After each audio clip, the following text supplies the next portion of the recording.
నమస్తే. Welcome to Bharati TV. నేను బాపయ్య. నా కుమార్తెని నేను అడ్డుకుంటానా? అంతా వాళ్ళే చేశారు అనని చెప్పి ఈ వీడియోకి నేను ఒక టైటిల్ పెట్టాను. అంటే ముద్రగడ పద్మనాభం భార్య ముద్రగడ పద్మావతి ఈ మాట అంటున్నట్టుగా నేను థంబ్‌నెయిల్‌లో కూడా పెట్టాను. అంతా వాళ్ళే చేశారు. నా కుమార్తెని నేను అడ్డుకుంటానా అనని చెప్పేసి ఆవిడ అడుగుతున్నట్టుగా కూడా థంబ్‌నెయిల్‌లో పెట్టాను. ఎందుకు అలా పెట్టాను అనని చెప్పి పూర్తి డీటెయిల్స్ తెలియజేస్తాను. అంటే నిన్నటి వరకు కూడా చూస్తే వైఎస్ఆర్ కాంగ్రెస్ పార్టీ శ్రేణులు, నాయకులు ముద్రగడ పద్మనాభం కుటుంబానికి బాసటగా, అండగా నిలబడ్డారు కదా! మరి సడెన్‌గా ఇవాళ అంతా వైసీపీ వాళ్ళే చేశారు అనని చెప్పేసి ముద్రగడ పద్మనాభం భార్య ముద్రగడ పద్మావతి అంటున్నట్టు నేను ఎందుకు పెట్టాను టైటిల్‌లో అనేది కూడా మీకు తెలియజేస్తాను. సో, ఎక్కడా స్కిప్ చేయకుండా ఎండ్ వరకు చూడండి. సో, ఇకపోతే ముద్రగడ పద్మనాభం ఈయన కాపు ఉద్యమకారుడిగా పిలువబడతారు. వైఎస్ఆర్ కాంగ్రెస్ పార్టీ నేత ప్రస్తుతం. అనారోగ్య కారణాల వల్ల ఆయన హైదరాబాద్‌లో చికిత్స తీసుకుంటూ తుది శ్వాస విడిచారు. సో, ఇక ఆయన మృతదేహాన్ని కిర్లంపూడి తీసుకొచ్చారు. తీసుకొస్తే మరి బంధుమిత్రులు అందరూ వస్తారు. అందరికన్నా ఇంపార్టెంట్ ఎవరు? కూతురు. కూతురికి, తండ్రికి ఒక అనుబంధం ఉంటుంది. ఆ అనుబంధాన్ని మాటల్లో మనం వర్ణించి చెప్పలేం. పుట్టిన దగ్గర నుంచి, కూతురు పుట్టిన దగ్గర నుంచి తండ్రి చనిపోయే వరకు కూడా వాళ్ళిద్దరి మధ్య ఎలాంటి బంధం ఉంటదనేది మనం మాటల్లో వర్ణించలేని బంధం అది. ఆప్యాయత కావచ్చు, అనురాగం కావచ్చు, తండ్రి, కూతురు మధ్య ఉండే ప్రేమ కావచ్చు, అది మాటల్లో చెప్పలేం. అయితే ఇక్కడ ముద్రగడ పద్మనాభం చనిపోతే ఆయన చివరి కోరికట అది. ముద్రగడ కుమార్తెని, క్రాంతిని నా మృతదేహం కూడా చూడనివ్వద్దు, నా అంత్యక్రియలకి రానివ్వద్దు అని ఆయన చెప్పారట. అయితే దానికి సంబంధించి వీడియో ఏమైనా ఉందా? ఆయన ఎక్కడన్నా నోట్‌బుక్‌లో రాసుకున్నారా? లెటర్ ఏమన్నా రాసి పెట్టారా? అలాంటిదనేది నాకైతే ఇంకా ఐడియా లేదు పూర్తిగా. కొంతమంది మాత్రం అలా లెటర్ రాసి పెట్టారు. చివరి రోజుల్లో ఆయన చెప్పారు అని మాత్రం ఇప్పుడు సోషల్ మీడియాలో వినిపిస్తోంది. సో, ఇకపోతే ముద్రగడ పద్మనాభం కుమార్తె క్రాంతి అక్కడికి వచ్చినప్పుడు ఆవిడని అడ్డుకొని పంపించేశారు. అయితే ఆవిడ ఎంత బాధపడి ఉంటుందో మీ ఊహకే వదిలేస్తున్నాను. సో, ఇక్కడ చూడండి, ఆవిడ టీవీలో చూసుకొని బాధపడాల్సొస్తుంది. టీవీలో చూసుకొని కన్న తండ్రిని లైవ్‌లో చూసుకొని బాధపడుతోంది. సో, ఇంతకన్నా దౌర్భాగ్యం ఇంకా ఏది ఉండదేమో. అయితే ఇక్కడ ముద్రగడ పద్మనాభ అంత్యక్రియలకి ప్రభుత్వం లాంఛనాల్ని కూడా పంపించింది. సో, ఏవైతే ప్రభుత్వ లాంఛనాలుంటాయో వాటిని కూడా వైసీపీ నాయకులు అడ్డుకున్నారు. చూడండి ఎంత దారుణంగా అడ్డుకున్నారు అనేది మనం చూడొచ్చు. శివాలు తొక్కుతున్నారనమాట. ఇక వైఎస్ఆర్ కాంగ్రెస్ పార్టీ నాయకులకి ఇక్కడ కూడా రాజకీయం చేయాలనిపించిందా అని చెప్పేసి ఆంధ్రప్రదేశ్ ప్రజలంతా కూడా ముక్కున వేలేసుకొని చూశారు. ఈ ఘటన మొత్తాన్ని కూడా, ఇక్కడ జరుగుతున్న తంతంతా కూడా వాళ్ళు పోలీసుల మీదకి, అక్కడ ముద్రగడ క్రాంతితో పాటు వచ్చిన వాళ్ళ మీద కూడా దౌర్జన్యం చేయడాన్ని అంతా కళ్ళార్పకుండా చూశారు. సో, ఇకపోతే ఇక్కడ మరో విషయం మనం గమనించాలి. కాపు ఉద్యమకారుడు ముద్రగడ పద్మనాభం చనిపోతే అక్కడికి వెళ్ళిన అంబటి రాంబాబు ఆయన అంత్యక్రియల సమయంలో ప్రభుత్వ లాంఛనాలు వద్దు అని అంటూ అడ్డుకోవటమే కాకుండా పోలీసుల విధులకి కూడా అడ్డు తగిలారు. ఈ క్రమంలోనే ఆయన మీద పోలీస్ కేసు కూడా నమోదైంది.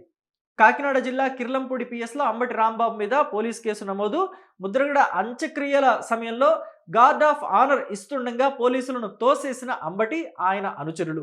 కిర్లంపూడి పోలీసులకు ఫిర్యాదు చేసిన ఏఆర్ఎస్ఐ అప్పలరాజు కానిస్టేబుల్. సో, మరి ఇలాగ పోలీసులు విధులకి అడ్డు తగులుతూ ఆయన ఎందుకు అలా ప్రవర్తించారు అని అంటే, ఇప్పుడు ఈయన నేనొక కాపు నేతని అని చెప్పుకోవాలనేది ఆయన తాపత్రయం. అందుకనే కాపు ఉద్యమకారుడైన ముద్రగడ పద్మనాభం అంత్యక్రియల్లో పోలీసుల లాంఛనాల్ని కూడా, పోలీసు గౌరవ లాంఛనాలు ఇవ్వడానికి అక్కడికి వచ్చిన వాళ్ళని కూడా వాళ్ళని అడ్డుకుని వాళ్ళ విధులకి అడ్డుపడ్డాడు. ఇప్పుడు ఆయనకి అంత తాపత్రయం ఎందుకు వచ్చింది? ఆయన కూడా కాపు నేత అని నిరూపించుకోవాలంటే గతంలో అంబటి రాంబాబు తన నోటితో తానే కాపులు వ్యసనపరులు, తాగుబోతులు, మాంసం ఎక్కువగా తింటారు, తెలివి తక్కువ వాళ్ళు అని కాపు సమాజాన్ని మొత్తాన్ని, కాపు సామాజిక వర్గం మొత్తాన్ని తీవ్రంగా అవమానించాడు. అంతేకాదు మరో ఇంటర్వ్యూలో మాట్లాడుతూ నేనేం కాపు కులం కోసం పుట్టిన నాయకుడిని కాదు, నాకు రాజకీయాలు ఇంపార్టెంట్, నా రాజకీయ ఎదుగుదలే ఇంపార్టెంట్ అని చెప్పేసి ఆయన నోటితో ఆయనే చెప్పుకున్నాడు. మరి అలాంటి వ్యక్తి ఇప్పుడు సడన్గా కాపు నాయకుడు ముద్రగడ పద్మనాభం గురించి ఎందుకు అంతలా తహతహలాడిపోతున్నారు? సో, ఎందుకంటే గతంలో ఆయన నోటితో ఆయనకి డ్యామేజ్ చేసుకున్నాడు. సో, ఆ డ్యామేజ్ని కవర్ చేసుకోవడానికి ఇప్పుడు అంబటి రాంబాబు ముద్రగడ పద్మనాభంని వాడుకుంటున్నారు అని చెప్పేసి పూర్తిగా అర్థమైపోయింది. సో, అయితే ఇక్కడ మరో అంశం కూడా గమనిస్తున్నారు ప్రజలంతా. నిన్న జగన్మోహన్ రెడ్డి ముద్రగడ పద్మనాభం అంత్యక్రియలకు వెళ్ళారు. పాడె కట్ పాడె కడితే ఆయన పాడె మీద అంత్యక్రియలు చేస్తుండగా పాడె మోసారు అని చెప్పేసి చెప్తున్నారు. పాడె మోయటం అంటే ఏంటి?